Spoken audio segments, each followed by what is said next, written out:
You're listening to the Ground Transportation Podcast with Ken Lucci of Driving Transactions and James Blaine of PAX Training. Learn how you can build a thriving transportation business with real profits, repeat clients, and enterprise value. And now for your hosts, Ken and James. Hello, everybody, and welcome back to another exciting episode of the Ground Transportation Podcast. I am sad that I don't have my trusty co-host Ken with me today. He's probably off doing some big deal we'll find about later and get to see what happens there. But we have something really awesome today. We have Charlie Horky back on the podcast. Charlie, how's it going? It's going well. Thanks for having me. Yeah, I'm really excited about this podcast. I'm not going to take your thunder. I'll let you tell them why you're here. But this is going to be pretty epic because we're doing something pretty big here. Well, I wrote this book called Unbreakable Path, and it's going to be released today. So I thought we should do this on your show because, you know, you've always been such a great host, and I always have so much fun with you, and it was nice to see you in Vegas. So I think this was going to work out well today. Well, I appreciate it. For those of you that don't know, that haven't heard the episode, stop right now. Go listen to the first episode Charlie was with us on. So Charlie has written a book called Unbreakable Path. I am lucky enough. I got a pre-release copy I got to read through. And I got to say, as someone that hears stories for a living, right? I mean, that's at being the host here, working at PAX Training, going from operation to operation. I travel the country. I talk to people all the time. I got to tell you, this is probably one of the most unique and exciting stories I think I've ever heard in the industry. I mean, where do I even start? Let me start with the biggest question. What made you want to write the book? You know, a lot of people have told me that I should write it. I had a little bit of a misstep along the way. And before I took a little bit of a time out in my life, Peter Berg told me that I should write my story. And so I was going to have 22 months to do that. So I sat down and just started writing. And I wrote it, and I sent it to my wife, Megan, and she was able to transcribe my horrible handwriting and get it in some kind of form that we could get it to an editor. And then it started taking this, and it is a good story and people like it. But you're saying to me, like, why did I do it? I did it because I had nothing else to do. And I had literally gone from like nothing to nothing, you know, in 35 years. And I don't know, it was good to do so. You know, I'm glad that I did it. Well, and I've got to say, you know, one of the things, and you've brought it up, is from nothing to nothing. And I think it kind of, one of the things that draws you in about this story, at least when I was reading it, is it's raw. I mean, you're not holding back punches. You're not sugarcoating. I mean, it's here's kind of how I grew up. Here's where I started. Here's how I have this meteoric rise in this company. Here's kind of what happens. Here's where I end up now.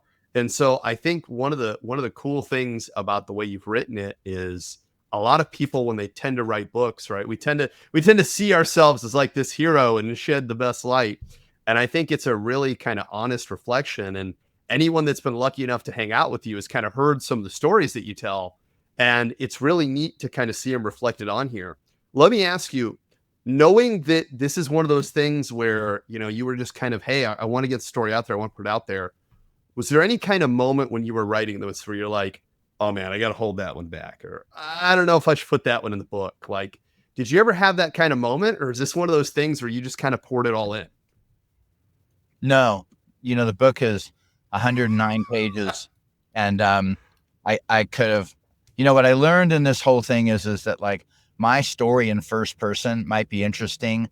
There's a million interesting stories. In making a story and doing a film and doing a TV show and writing some kind of a book, you know, you got to have lots of characters and character development and, you know, what was going on. Like I had somebody read this book recently and they said, well, you know, you said that you grew up with, you know, you're in a divorced family with your mom raising you in the 60s. How do you think your mom felt about this? And the story was about me.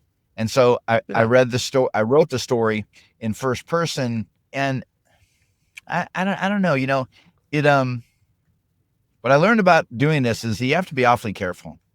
I mean, when you talk about including stories, it's only interesting because I was in the limousine industry in Hollywood, in celebrity. Had I been in Des Moines, Iowa, I don't think it would have been so interesting. I mean, I might have done some interesting stuff, but the fact that I was only an arm's length away from people like Michael Jackson or, the people that I was driving at the time and who I was dealing with, because it was Hollywood. And the story, I didn't want to tell a story about them because that isn't what I do. I wanted to tell my story. They just happened. I just happened to be next to these people. You know what I mean? I mean, I didn't need to write a story about, well, one night I was with Michael Jackson and we did such and such, or one night I was with so-and-so and they were in a compromising situation. That was nothing that I wanted to do at all. I thought my story was good enough based on the fact that I started with literally nothing. I grew the company to, a pretty successful level. The company's still in business today under another name that shares the original name, Empire CLS. And to tell you the truth, the real reason I wanted to write this, not because I wanted to take anything away from Empire CLS, but Empire CLS, they have always looked at their history as being that they started in 1981, which isn't true. They started in 2005. I was the one that started in 1981 and brought the company to 2005. Right. So anything, I just wanted to tell my story because I felt it's my legacy. I mean, I've got, 3 kids and I'm happily married and I'm proud of the things that I've done in this industry. And I'm proud of the associations that I've made.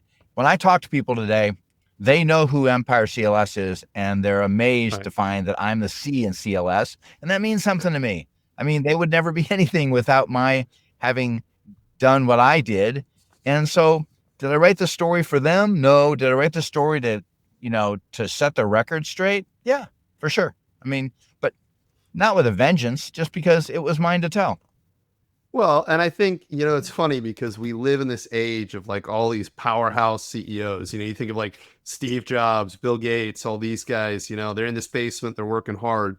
And it's funny because you've got a similar story, but I feel like having read the book, I feel like, it's almost like you fell into it. It started to kind of come up around you. You build it up around you. And then you're just kind of building this empire and you kind of watch it go through. And it's interesting that you say that because, there's all of these companies out there, all of these big names. And, we don't always get to hear the story. We don't always get to know where they come from. We don't always get to know the history. And so I think what's really neat about this book is that we don't just start at CLS. We start at Charlie, right? You go all the way back to say, here's how I came up. Here's how I got in. Here's how I accidentally ended up with this company, right? And I think I hopefully I don't take away, and I don't want to give any part away. But I think one of my favorite parts about this book is when you're talking about being a security guard. And we're not going to ruin the book for anybody. I'm not going to take this story out of it. But there's this part where you talk about there. You're like, I'm working as a security guard. I'm trying to figure it out. And I think a lot of people are going to think back to their own lives, right? How many times do you have these jobs where you kind of get this job, you're not really sure what it is, but you end up with these stepping stones that kind of take you in a direction. And I think one of the coolest parts about this book for me is it kind of builds out and kind of takes things to where now knowing each other and knowing what you're doing at Slade Services and knowing where you're at, a lot of that makes sense to me and I kind of see it. Let me ask you, is there anything that you kind of see as this pivotal turning, and of course, if it's in the book, point to the book, but is there any times you're like, man, if I would have gone left instead of right, I don't know that I'd be here. Or, if I'd have zigged instead of zagged, it wouldn't have played out the way it did. I mean, is there anything at which point? Well, and I guess that's the thing. So it sounds like there's multiple ones then, right? Well, I think everybody, can, hindsight's 20/20, right? I mean, I can, right. I made some real good choices and I made some poor choices. And, looking back on it today, I think that if I was going to give anyone any advice with regard to right choices or bad choices, I think that the bad choices start when you're put in a situation that's right in front of you and you need to deal with it. And instead of trying to figure out who to change it or to go around it or under it or over it or try to change it or perhaps do something that isn't legal, that's not the way to go. You need to deal with what's in front of you, transparently and with humility and to be honest about it and try to care about what you're doing. And if it just takes longer to get there, then that's okay. It'll work out better. And that's what I found anyway, that, all these years later, that it's just easier to just go to work each day, put your head down and be passionate about what you do. And if you run into an obstacle, you just need to sit back and reset and look at it and see how you're going to deal with it. So knowing that we live in a, and I say this lovingly, we live in a what's most on fire industry, right? I think it's safe to say, operators across the country, if you ask what the most important thing to that owner is that day, it's going to be what's most on fire. How do you kind of keep that straight, and how do you keep that from becoming the focus at? What's on fire? Like, what do you mean? Like what I mean by what's most, so I'll give you a great example, right? I live in the training space. So in my world, it's always what got screwed up that day. Did we have a service failure? Did we have an accident? Did something go wrong? I see the same thing with quotes. Hey, we have this big event coming up. I've got to find, I've got this vehicle. It's not in my fleet. I got to find. It's one of those industries where what I see, especially in the mid to the smaller operators, is it's always, what is the thing that is stealing my attention? That's the most important thing that I've got to deal with today. And I think a lot of the times that I see decisions get made that are those poor choices are those, hey, I've got to do something this second. Hey, I've got to get this taken care of. Hey, this is the most important thing, instead of taking that step back. And so I would ask you then, how do you kind of take the step back? Well, how do I take the step back would be by not going forward. There's plenty of examples in that book of me making some poor choices. And I don't believe that ultimately what happened in my life at the time, I don't believe it was something that I made a left instead of making a right. I think it was something that I should have, thought about maybe 15 years before. I got into the limousine industry, and every time I got up to the plate, I was hitting the grand slams. I mean, I literally, in one 6-week period of time in the late 1990s, I took the Four Seasons New York from Manhattan. I took the St. Regis from Daybell. I took the Los Angeles Four Seasons and the St. Regis, all in about a 6-week period. It was just a huge movement. And it was solely because, I had a general manager at a hotel pitch me with an idea that he wanted to have Mercedes Benzes in front of his hotels instead of Lincoln Town Cars. And I didn't think about it. I just said, sure. And then went and tried to figure out how I was going to go buy $2 million worth of cars. The guys that are operating today are a lot smarter. There's some pretty smart guys out there that are in business. Really smart guys that run really big companies. And you can't think like that anymore. It's much different today with regard to credit, the regulation, how people work, if they work. It's much different. I'm grateful that I'm not an operator today. I'm grateful that I'm basically a management company that manages ground transportation. The idea of being in the space and owning the vehicles and having to deal with so much regulation, so many things that they have to deal with. My hat's off to them. There's some really smart guys out there. I don't know that I could do that today. I was in the limousine industry at a very loose time, in the 80s and 90s. And, all you had to do is step up to the plate and just try to hit it as hard as you could each and every time. So I'm going to push back on you a little bit there, Charlie, because having read the book, having seen, and knowing the stories, right? For me, I've been in the industry about 10 years. And one of the first stories that I heard was CLS Los Angeles and people that were there at the time. And the one thing that I will say that I think you're giving yourself a little bit of grace on is I think there's a lot to be said about stepping up to the plate and pulling the trigger. And I think that's one thing that comes up in your book over and over again, and not even have in the back of your mind that you're not going to swing for the fences, right? It seems like the biggest missed shots are the ones that people don't take. And I've got to tell you, having read the book, it sounds like you tried to take them all. Now, the one thing that I would ask is, when you're doing these things, right? You're in New York, you're taking business, you're doing this. As you're kind of on this rise and as you're building it out, did it ever occur to you that you might swing and miss? Or is this one of those things where that just wasn't an option? It wasn't an option. When you're at the Four Seasons having breakfast and your wife tells you, at the time to go say hi to the general manager. And the general manager is just going to give you lip service and say, yeah, we use Manhattan or whoever. I just went up there and said, hey, how you doing? Da, da, da. Actually, I had given the Four Seasons a big piece of business with the royal family of Brunei. So he was, pretty happy to talk to me anyway. But he said, oh, I have this idea. And he told me his idea. And what are you going to do?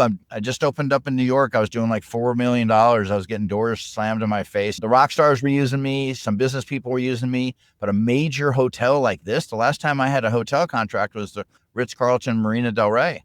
I mean, it was a wonderful hotel, a great start back in California in the early 1990s. But this was substantial. This was like a, $3.8 million piece of business. And what was I going to do? Say no? And then they liked what I was doing. And they said, have this hotel, have this hotel, have this hotel. And we're like, yeah, sure. The hard part, but what was the easy part for me was they wanted complimentary cars. Like they wanted 16 hours a day of complimentary cars. And they just didn't want like town cars or Mercedes Benzes. They wanted Maybachs and Rolls Royces. I mean, those were $250,000 purchases. And, here's the part that I wouldn't suggest someone do. I had Co-America Bank that said, here's $2 million to buy the cars. Here's another $800,000 line of credit. And here's another 90% loan against your receivables. So as far as I was concerned, that was my money. I mean, I'm going to do whatever I wanted to do. And the bank would come in at least once a week and say, you broke covenants. And I'd say, well, then fix them and get out of my office. So for those that don't know, explain that for a second. When you say you broke covenants, explain that a little bit into you into take what the they were money, getting at you there. take, you get a loan and they have covenants. Like there's rules with regard to, how much money you can take and what it's for.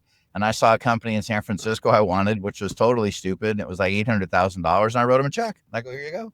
And I bought their company. And like, that was before San Francisco was like urban BCN. You know what I mean? I mean, like that was before it was some 15 million or before, Don Mankey or Joe L'Amato, all those guys.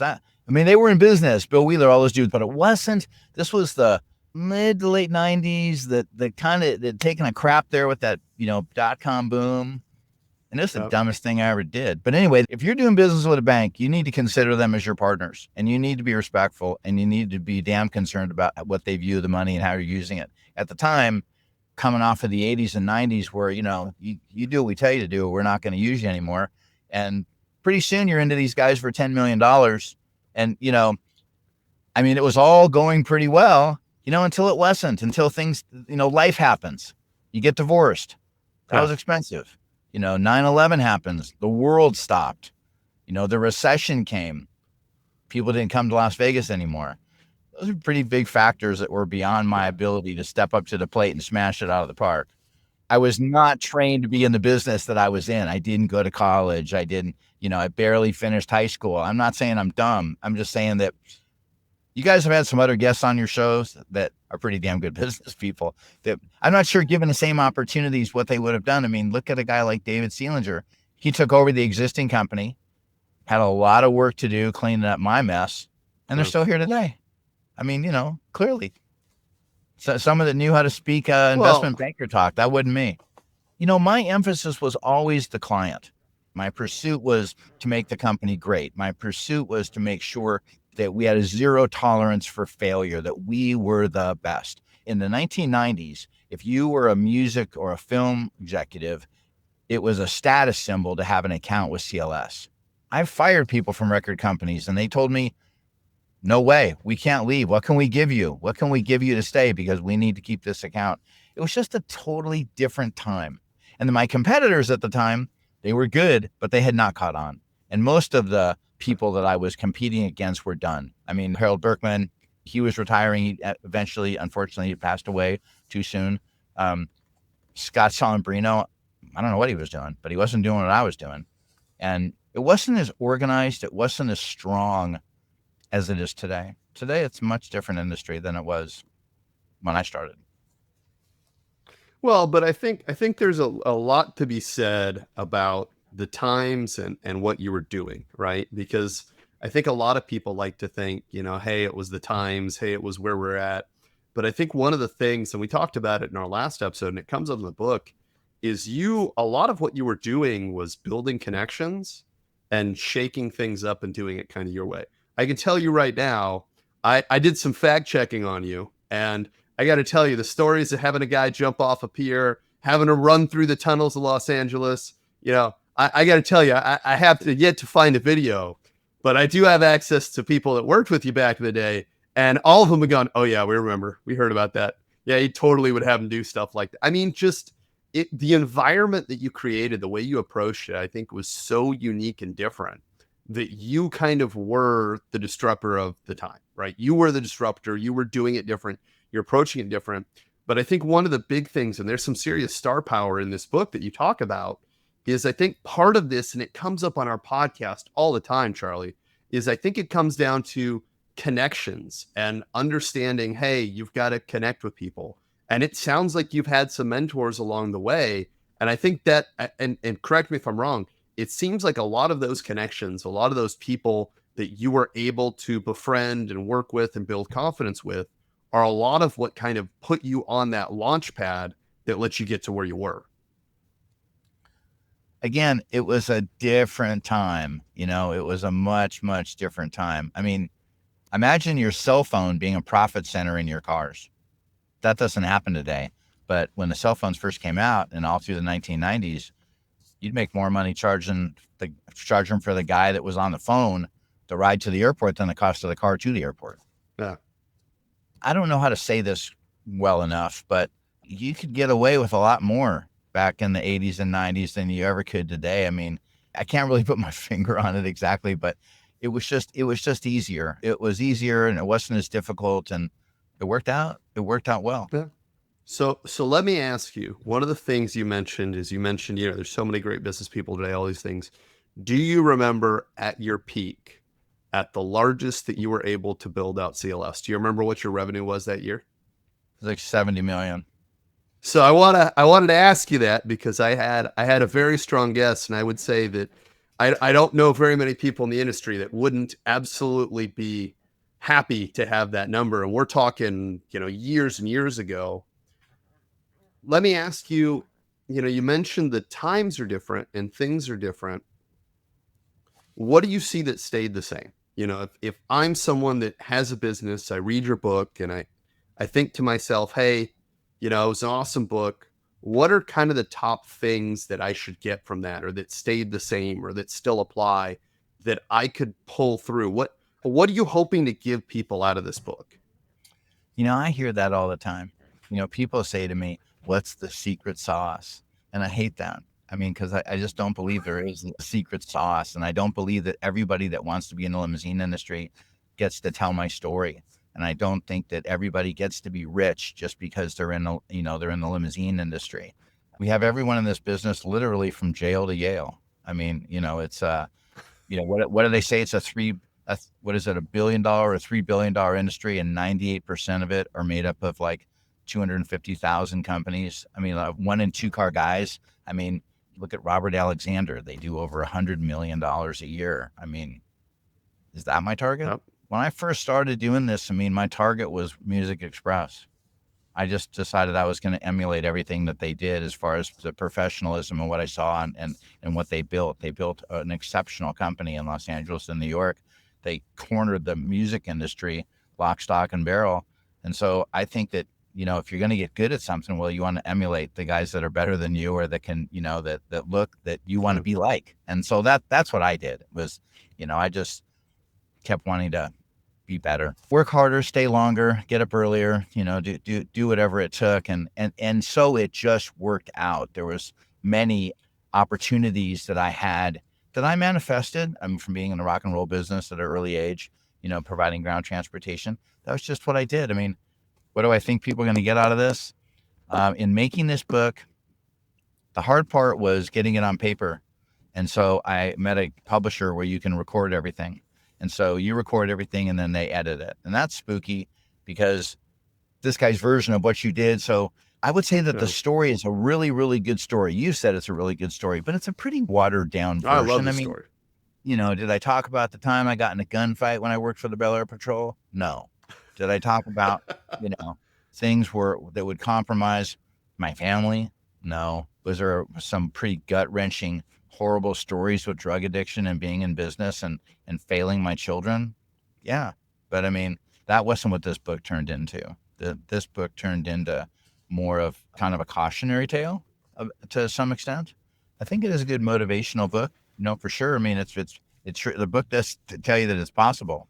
But do I think I have something to share that I could give a reader that I'm hoping he's going to get out of it that's going to push them forward? I think that's up to the individual reader what they get out of it. So far, people have been telling me that the limited people that have read it, that they really, really enjoyed it. And they say the same thing that you do. They say, hey, it's really raw, but I mean, what was I going to do? Lie about it? Or, I mean, I think you've hit the nail on the head in a couple ways, and I brought it up really early in this conversation. For me, one of the things that I liked about this book is, when people tell kind of their life story or their life story up to now, there's stories that they leave out. Even I, like I'm a talkative person. I got a whole podcast. That's all we do is talk all day. But even when I'm telling stories, these are kind of the at the bar stories. These are kind of the business stories. What I think you've really done in this book is you've given enough context and you've mixed the good with the bad. Now, like you said, are there times that you could have, I'm sure there's stories that could have gone much deeper. I'm sure there's enough to fill, a whole encyclopedia worth of volumes. But I think in terms of when I read it, there's a lot of things to be learned in your personal life. There's a lot of things to be learned in your business life. And I think for me, one of the things that comes up, we'll give just enough to kind of give context here. I think one of the things that comes up for me is you really kind of talk about your real dream. Like if someone wrote you a blank check and said, hey, Charlie, you get to do whatever you want to do. Where would you go? What's your happy place? Where would you be? And it's interesting because it sounds like from the book that answer isn't the limo business, right? It's the limo business at one point became kind of this vessel to get you there. And that's really where, it kind of kicks off in this kind of crescendo of where things kind of all intersect. It's you have this passion, you have this ideal place you want to be, and you're kind of building a business, you're kind of doing things, you're kind of going. And so I think for me, there's so many lessons in personal life and business that can be taken out of this book that frankly, for being, what it is, I mean, the nice thing about it is, we're talking about 100-page read. This is something that you can sit down in a weekend, you can sit down in a week, you can take your time, you can get through it, but there's still tons of value. And the irony is not lost on me, and not to have any foreshadowing, that we have the horse on CLS1 and the person on horseback. Now, whether or not that's intentional or a happy coincidence, that part was not lost on me, that's kind of what you chose as the cover is kind of where that intersects. It was that picture that I used for the cover was taken by a friend of mine named Heidi Gibbs, and we had done a photo shoot, and the guy in the picture was a very dear friend of a lot of people. His name was Preston Snyder. He's since passed away too soon. We'll hold that up. But he was a premier chauffeur. I mean, everybody wanted to be like Preston, and the clients loved him, and that that was pretty cool. But I am seriously passionate about Slade Services and what I'm doing today. I had a choice. I can get in and compete with everybody on price, and I can, see if I can get my personality to bring over business and do what I do. But that wasn't what worked out. I proudly say that I think I'm probably one of the smartest people in the limousine industry. And I think, and I don't believe that there's anybody that can do what I do better than me. And so at that level, that comes at a price. And so the people that use me, they're not the people sending out RFPs. They're not the ones that are telling, hey, I'm going to take a cab because the car is only like 10 minutes away and they don't want to pay for it or are used to getting into Uber.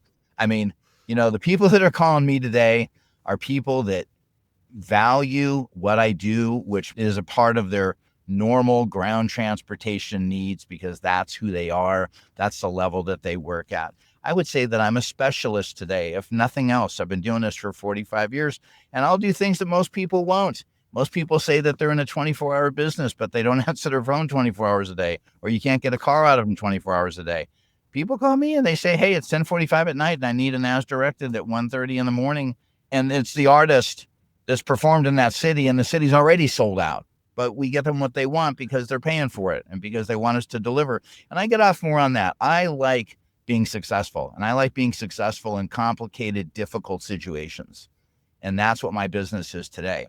The ho-hum day in and day out of being in business in Las Vegas, and taking people back and forth to the airport, been there, done that, not interested.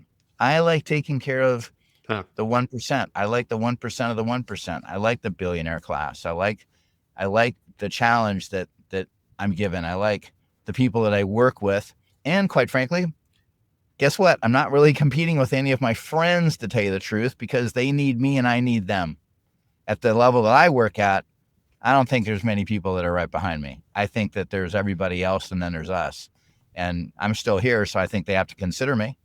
And I think that I'm a vessel of information, and that you can ask any operator that if they call me and they ask me an honest question, and they want me to tell them, my feeling about where I've been or how I can help them, happy to do so. I do not fear these guys. I could care less. I couldn't care less, as my wife would like to correct me. I'm only interested in what I do each day with the people that are interested in doing business with me. And I think I'm the best at what I do. So let me ask you, right? And having read the book, knowing your background, why not go try to do it again, right? You obviously, you've still got the connections. I'm sure you've already done it once. What led you to go in a different direction with Slade Services instead of going in and trying to do what you did again? Why go the different direction? Why the change? Well, like everybody else, we were kind of hoping we were going to win that Powerball that was worth $1.8 billion. And I figured out it was probably about a $500 million net. And I thought, maybe I would call David up and ask him if he wanted to sell that company back to me. Maybe. But I mean, that was a fleeting thought, and I didn't win it. And a lot of people didn't win it. But actually, I did this kind of interesting. It said that you had a 1 in 292 million chance of winning that. And I said, well, what's my chances of becoming a billionaire if I don't win the lottery? And they said my chances were better than winning the lottery, to tell you the truth. Because I was released to Las Vegas after I was in federal prison for 22 months. And in Las Vegas, you need to have a privileged license, which I had and was revocated due to my actions and my conviction. So there's no way in hell I was going to get to be in business in Las Vegas. And quite frankly, as I think I said in the book, I was grateful that my friend Mike Haggerty gave me a job. And it was only shortly thereafter, an old client called and said, do you have an idea about what you want to do? And I did have an idea, because I thought about it when I was away, that I didn't have any capital. There was no way that I was going to be able to buy cars and be what I once was. Like, what was I going to do? Even if I got let back into LA, they're going to give me what? I'm going to get an Escalade and start driving around and post my sign out front and say I'm back. I mean, it wasn't really what I wanted to do. I felt that I was more valuable and that I could make more money and that I could found a niche that would be in the management of ground transportation than buying cars and swinging that bat. There's a lot of people that do this today in the ground transportation space, and they're serious business people, and I would not want to compete with them. I mean, they're not at all. Yeah. I didn't have the money. I couldn't get into it, and I had to use my unique knowledge of the industry and my own experience to create a business, and that's what I did with Slade. So you built a new path. Yeah, I mean, I don't think anyone's gonna doubt me that what this company represents. I mean, I'm finally to a point now with Slade. It's been about 7 or 8 years now where I can go and meet random people that do not know of me from CLS and have heard of Slade, and that makes me happy. So I feel I've accomplished something there, and that's why I didn't get back into iron. I mean, would I like to be back involved in it? Yeah, sure, in a limited way. I've got a young son that's 21 years old, and he likes what we're doing, and he likes being involved in the limousine industry. And so you got to start somewhere, and usually the best operators I've ever met were the guys that actually drove the car. The guys that buy limo companies that lead from the rear, so to speak, they're successful, but not as successful as the guys that drove the car and worked all the way through the ranks and became wildly successful. those are the guys that are super successful. Those are the real operators as far as I'm concerned. Well, and I think you've hit on something that's really important. And, in the book, you talk about the relationships, what you're doing. I think there's a lot of people, and I've seen it happen even in larger, wildly successful companies, that at a certain point, they lose that passenger-centric focus. They lose kind of that object of, you have to provide a higher level service. You have to provide high touch service. And I think that's something that I have seen a lot of times in companies, to where at a certain point, they become more focused on the logistics than on the service and the experience and the feel and the emotion. And it's interesting because you can see two vastly different companies at the same scale. They might have, literal hundreds and hundreds of chauffeurs, but you might have one company that operates as a logistic company. And then you might go see another company that has got hundreds and hundreds of chauffeurs, and they operate more as a service focused company. And it's interesting because one of the things that Ken has shared with us on the podcast before is that the companies that are focused on the service, on the training, on the customer centric side of it, tend to be more profitable.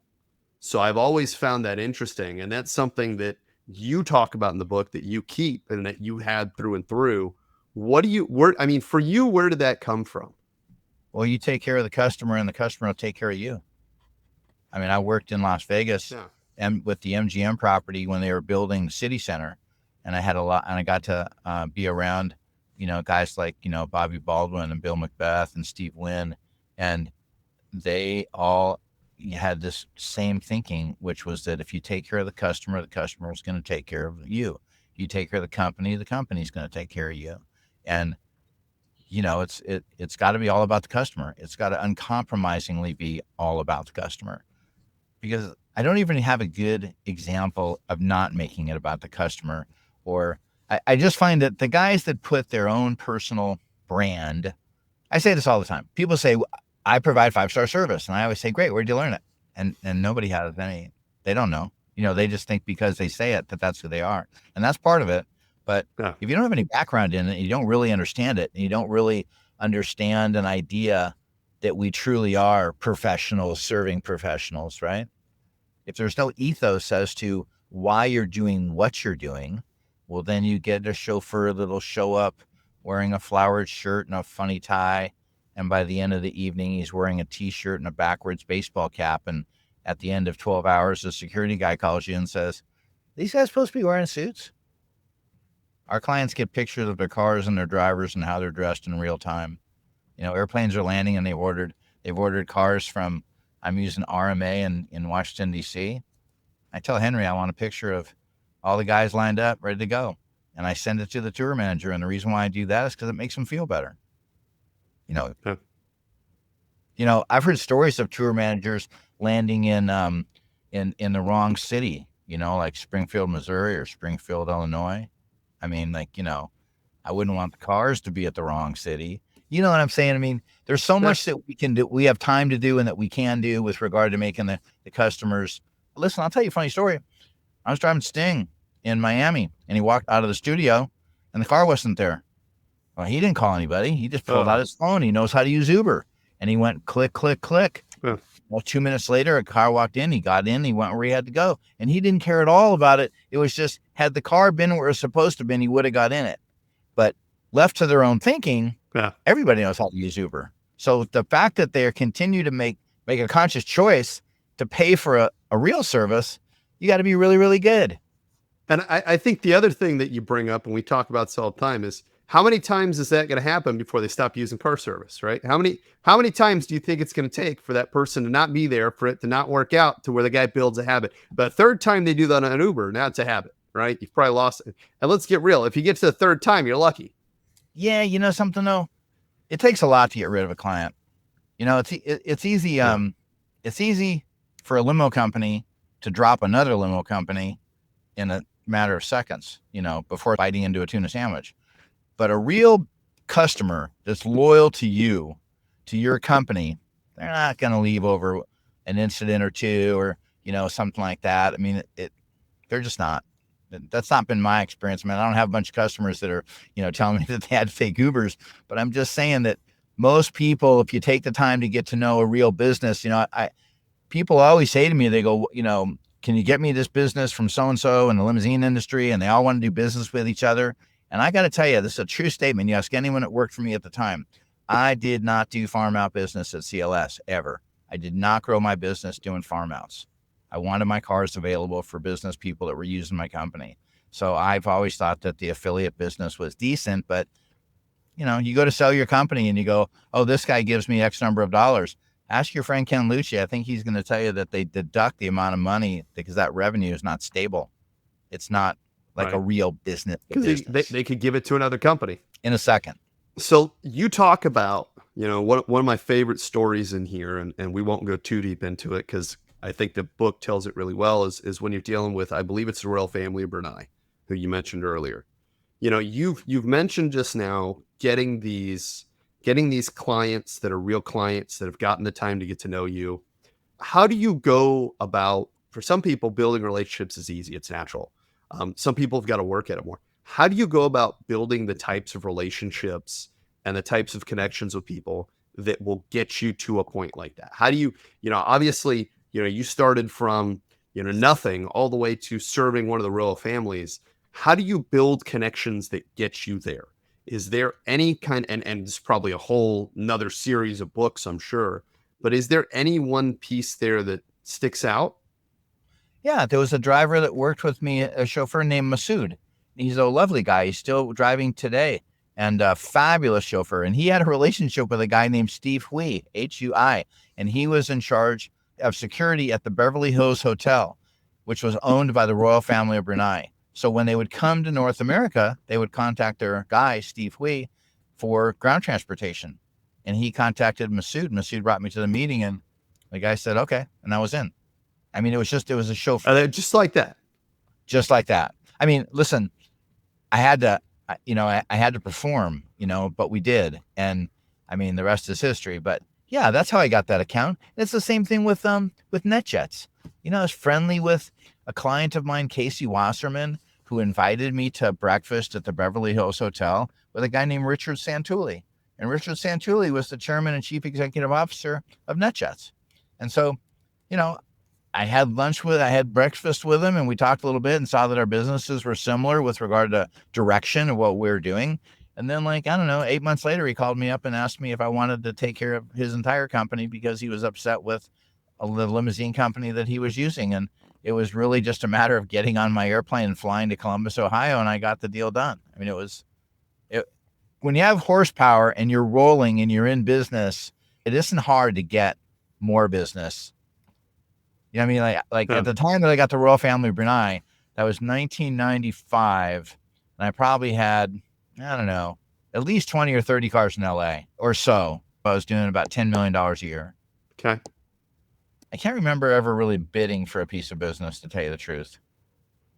But I will tell you something, and I don't know if you've realized it or not. The one thing that I've noticed is in all of these major situations, and most of your stories, I've noticed something that you do really well. And you're able to tell the person's first and last name, how you knew them, the connection to them, right? One of the things that I've realized is that it's very people-centric. And the same thing comes up in the book, right? You're able to kind of draw those links to say, well, I knew this person, and that led me to that person, led me to this person. I mean, I would say if there was ever a case for networking and getting to know people and getting, hey, I know this person, they introduced me to that person, they did, getting out there and getting to know people, I feel like that is probably one of the big things that stands out for me here. Because one of the things that you've brought up is your story is not, well, I filled out the RFP the best and I gave them the best price and I did this. It's no, I went and I talked to this person who introduced me to that person. And then they said they wanted to do this. So we did that. I think a lot of this is just openness and kind of that communication and those connections. I think that's probably one of the biggest things that I've taken away from this is that a lot of what it looks like you're able to do came from being out there and being around and with these people. I mean, like you mentioned just now with NetJets. Hey, I had the horsepower. I jumped right on the jet. I went out there to do the deal. But again, it's people centric, right? You're not talking about RFPs. You're not talking about bids. You're not talking about any of that. You're talking about using your network and your connections, which I think is a big takeaway for me. And you're smart to say that. I would not have been able to put it like that. That was never my business. Early on, Music Express in Los Angeles and New York took care of the record industry. I did not take care of the record industry. There was no way I was going to be able to penetrate what he had going on. I was in the rock and roll business. Now, he was driving the same people, but I was driving them for the concerts. So just over time, he was quite happy with Warner Brothers calling him with millions of dollars worth of business. I heard a funny story about him, which I heard was true. He had screwed up Warner Brothers pretty good, and there was a famous CEO there named Mo Austin. He's legendary. And they called Harold to the office at Warner Brothers, and they were going to fire him. And he was done. And he got there, and he waited a couple of hours, and he's sitting in the waiting room. And finally, Mo Austin walks out, and he looks at him, and he goes, "Music Express stays." And turned around and walked back in his office. It doesn't work like that anymore. And I couldn't compete with that. I had made my way into the rock and roll business through Avalon Attractions. The reason why I told you it was he was concerned with his business as he knew it from the record company. And I was more concerned with my business as I knew it with the artist and the tour manager. I was much closer to the artist than they ever were. And that my business grew from handling rock stars, from handling movie stars, from taking care of people that are nervous. You want to meet somebody nervous, go talk to somebody that's standing on the curb at a premiere that works for publicity for Paramount Pictures. Those people are nervous. You know what they say to me when they hire me? They say one thing. They go, "Are you going to be there personally?" I go, "Yeah." And they go, "Great, you're hired." Good, because that's all we want. If you're there in person, we feel better. And that's been my story for the last 45 years with regard to this business. I have shown up.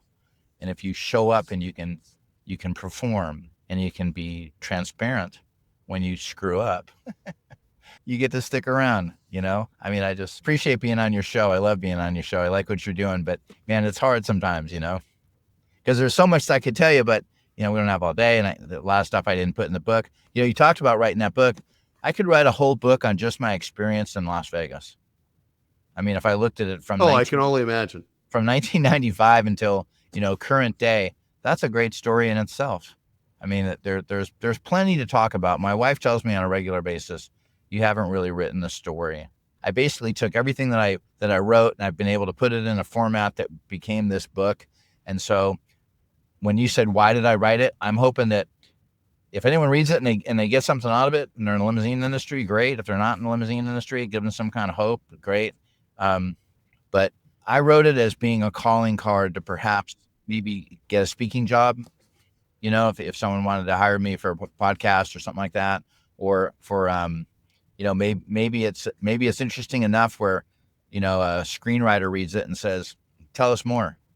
At the time that when I first got out and I came back, there was a lot of Hollywood interest in what I was doing. But, there's a million great stories. They only pick one. And, you have to have a screenplay. And I had a really famous rock star's wife. I think she read it. I gave it to her to read. And she was like, you have to realize that this stuff lives forever and that you have children. And the scariest part about a screenplay is that somebody else's idea of your life is their version of your life. It's that, yeah. And they're gonna change whatever's convenient. And I'm not here to be a celebrity. I'm not interested in all that. I got to be pretty well known for being in the limousine industry, and I got to be really well known at a certain time of my life that was very unfortunate, and I pivoted from that. And I know what it's like to have a lot of attention. And if I can just be, remembered or respected for someone that knew what he was doing in this industry, and I can help people do well in this industry, then that's good enough for me. I'm a specialist. I'm not interested in being a celebrity. I'm a specialist at what I do, and I hope this book garners more of that attention. I will tell you, as someone who read the book, as someone who thoroughly enjoyed the book, I would love to see a second book, because I think in my mind, when I read the book, and I've read several books from people. I've read books from motivational speakers I thought were great. I've read books from motivational speakers that, there was someone that I was at an event, they're selling a book. I read the book and it was okay. It was kind of lackluster. It was kind of like, hey, didn't look like it'd been edited. I've read everything from small ones. I'm one of the generation that we didn't have iPhones. We didn't have stuff like that until later on in life. So I still thoroughly enjoy reading. I know that Ken is the same way, right? We both thoroughly enjoy reading. And I think one of the things that really jumped out at me is that this is, like I said, it's an honest account of here's where I got, here's what happened, here's where I am. So I definitely think that I would love to see a second book. And I think there's a lot of value. And one of the things that makes this great is, a lot of times you read a biography, it's like this thick, it's like 1,000,000 pages. I think you've got the right balance. So for anybody that hasn't, all right, if we haven't convinced you to read this book, right, one, you need to start reading again, but two, you need to get on Amazon. So for anybody that hasn't already ordered it by now, the book is called Unbreakable Path by Charlie Horky. If you're on the YouTube, we'll drop links below. We'll drop everything in the show notes. I definitely would love to see another book, because one of the things that, at least for me, knowing you personally, I get to ask you questions. Obviously we've hung out. My big thing becomes, as someone that's been in the industry as long as you have, you're in Vegas. There's autonomous vehicles. There's all kinds of stuff going on. What do you think the next 10 years looks like for us, having been there for this giant last chunk where you built out? What do you think the next 10 years look like? Gosh, I don't know, because I've thought about those autonomous vehicles, and I don't know enough about it to speak too intelligently about it. But my thought was going to be, if you're going to be in the limousine industry, you might own a bunch of autonomous vehicles. Yeah. I guess on the one hand, you take a metropolitan city and you have all these autonomous vehicles, so ground transportation becomes a moot point, and the norm is that anybody, Uber's shown us that, will get in these vehicles and move around. But I still think I tell people this a lot, is that I saw certainty with regard to my business. And I think that people will continue to want that. So I think, hey, if you're in business, maybe they are all autonomous, and maybe you do own fleets of autonomous cars, and maybe they are programmed to pick up so-and-so at his house and take him to a premiere, and then the car goes to some holding area. I really don't know. I'd like to think that it's an industry that's going to be alive in the next 10, 20 years easily, but I don't know. They're all concerned in Las Vegas about the Teslas are coming out of the tunnel. They say they're coming out of the tunnel, and they're going to put 100 cars on the street. Everybody was concerned about them building a monorail that went from the hotels to the airport, and they spent $600 million on that. That never really happened, and the monorail is more of a tourist attraction now than it was going to work. I don't know, maybe in 30 years it might be quite different, but in the next 10, I think there's a huge resurgence of outstanding operators. I think the opportunities in Las Vegas as far as entertainment are huge. I don't really buy off on the studio thing just yet, because I can't really see it or touch it, but they are building a baseball stadium, and the pro sports have embraced Las Vegas, and the industry has embraced Las Vegas. And if the Super Bowl people could have the Super Bowl in Las Vegas every year, they would, solely because it went really smooth. Well, and you guys have got F1 now. Well, and exactly. I mean, so I see a bright future for Las Vegas. I really do. I think I think in the next 10 years, I think it's going to be exciting in Las Vegas. More exciting in Las Vegas than I think Los Angeles. Now, that said, I think one of the things that was surprising for me is when I was out there last, I went and I did the Tesla tunnels. I did the Zook. I found the Zook much more impressive, and it was really interesting to me because, the Zook is basically like a little miniature bus with doors that open. You walk in, you sit down, you strap in, and it takes itself. Now, as interesting as I found it, what I thought was really unique was, after I did that, I got home and I showed my wife. I said, "This is awesome. This is great." And she goes, "I'd rather be shot." And I went, "What?" And she said, "Well, think about it. You have this little tiny autonomous vehicle. There's nowhere for you to put anything. There's nowhere for you to do anything. And if I'm a woman getting in there late night and I get into this autonomous vehicle and someone runs in real quick right as the door's shut and then they get in there with me, what am I going to do? It's now going to drive off. I'm toast." And it's brought up some really interesting things, and it makes me think a little bit about kind of like the self-checkouts, where self-checkout was a great idea, and then all the stores got robbed blind, and they were like, well, we probably need people there. So I think for me, this autonomous thing, it goes back and forth. And I think one of the things, and again, I think if there's anyone qualified to talk about it, it's you. I think one of the concerns that I have is I love technology, but how am I going to get high touch, high level customer service from a self-driving car. You're not. That's the place I always come back to is without someone to provide that high level, high service touch, I just don't know that at that point on the rideshare side, on the taxi side, totally makes sense. But I just don't know that in our world, if we truly become and stay on the luxury side, I don't see that being a thing. And on a motor coach or a bus, I just don't see how you could have 50 people on a bus with nobody there to be that, bus driver, that person in charge of it. I agree. I don't see an autonomous vehicle meeting a private Gulfstream 650. I don't see an autonomous vehicles meeting, a tour manager, with, multiple, assets to meet them. Although I will tell you that I do some business with a very young group of traveling musicians these days. And they're not so cranky about having to wait. That 80s conspicuous consumption that's about gone.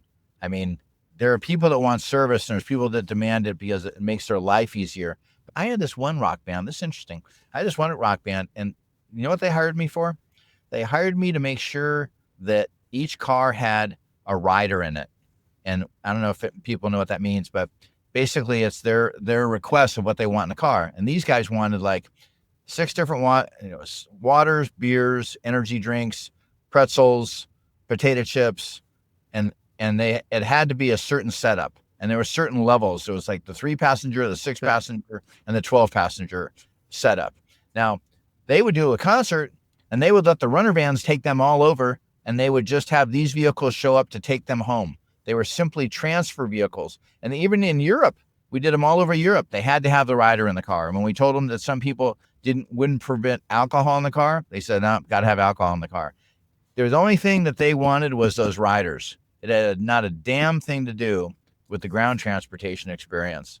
It only had to do with the food that was put in each vehicle. That's what they wanted. I'd never seen that before in my life. And they spent a lot of money. I mean, they spent a lot of money with that. Think about this. Who would spend $750 for something that you could get done for, I don't know, $200, without the food? But I mean, you had to explain it once in a while to somebody that was like, paying the bill for them. But I mean, for the most part, it's just what they wanted, is the way they wanted it. And I think the younger crowd today does not seem to be so uptight about right here, right now. It's got to be a certain way. And that was the way I was trained and raised, was right here, right now. It better be perfect. That's not quite what's going on these days. If you're not available, Uber's okay. Uber's not available, and maybe we'll take the subway.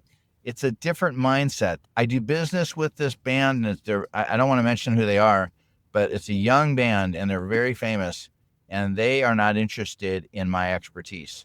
In other words, they don't need another cook. They know that I'm good at what I do and that I can get it done, and that's why they call me. But they never ask me my opinion. Once in a while I have to interject and say, hey, I think you're going to hit the wall if you don't pay attention to this. And oh, gee, thanks for reminding us. But I mean, for the most part, they just need me to do my job. They don't need any, interaction from me or about what I do or how to do it or how it pertains to them. They just want it done. And if it can't be done, that's okay. I'm happy to say thank you and move on. But I think one of the things that we've also seen is a lot of this is time and place, right? It really depends on, and I think one of the places that Uber has excelled is in most markets, even the smaller markets, it is very convenient to get an Uber. It is very easy. If you're out, let's say you have a group, they're going from nightclub to nightclub, they're going out. It is very easy for them to decide, hey, we're going to go to the next nightclub, and the Uber's sitting outside, they can order it and they can do that. I don't know that, at least in the luxury ground transportation space, I don't know that from a technological standpoint that you can easily drop yourself into a major city and have that app and intuitively know how to use that app and have that same experience in every city. Whereas I think it's very different, because what you're not going to do is if you're out clubbing doing that might make sense. But if they've got to go to the Met Gala the next night, I don't think it makes sense for them to show up in the same Uber that they were hopping from club to club in. I think a lot of that, in my opinion, has come down to time and place. And I think kind of what you were doing there and where things sit kind of have changed in people's willingness to do it. Yes, I think so. I think you're right. So I got to tell you, I think at this point, you know, kind of knowing where things are going, knowing where things are at, I guess my question would be, we've gone through everything. I've tried very hard not to spoil anything in the book because, again, I've got to say, out of everything that I've read recently, this one's going to have a special place on my shelf. Yeah, as we kind of bring things to a close, is there anything you want to leave the listeners with? Obviously, go buy the book, right? If you haven't bought the book, buy the book. But is there anything you want to leave everyone with? Any last piece that you want to kind of leave them with? Oh gosh, no, I not really. You know, I not really at all. I hope you enjoy. I hope you enjoy reading it. I mean, it's an honest account of my business career, and told in a I think in a pretty expeditious way. I'm grateful for the business that I have today, and that I have a unique ability to make a living with, you know, what I've known for the last 45 years. It's work every day, but I learn every day from the operators that are in this industry, believe it or not. And I'm grateful for their friendship and for for them, having me along with them. You know, my relationship with the client is quite different in the way I feel about what I do, but I realize that I can't do it by myself, and that I need the best people. And I'm fortunate that there are some outstanding operators out there that take the CLS thing seriously, that there's enough folklore out there, and that they want to be good at what they do. I think that's outstanding. I think that they care. That's the nicest thing to see, is that they care. I think that's great. Well, Charlie, I can't thank you enough for coming back on. We will definitely have to have you on again.